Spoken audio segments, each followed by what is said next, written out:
भागे निवेदिताय करो सिंदूरदाने च। सबसे पहले जो है सिंदूरदान के समय कन्या माए आ जाती है।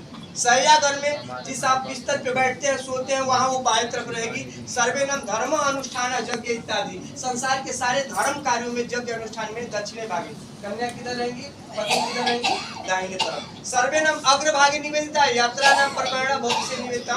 जब भी विनोद बाबू कहीं यात्रा में जाएंगे तो अग्रभागे लक्ष्मी स्वरूप आए। गृह प्रवेश कर रहे हैं, कंपनी का पूजन कर रहे हैं तो सबसे पहले आपकी लक्ष्मी का पर पहले उसमें पड़े। ये नियम है, लेकिन हमेशा आगे आगे नहीं चलाना है। भय आतुरा नाम बहुत सी युद्धाभ्यास। जब युद्ध की स्थिति हो जाए, जब लड़ाई का मैदान हो, तब पीछा से भागे। कहाँ रहेंगी? आपकी पीछे पीछे ही आपका दायित्व है। आइए कुछ चीजों को जरूरी है जान लेते, बस ज्यादा नहीं।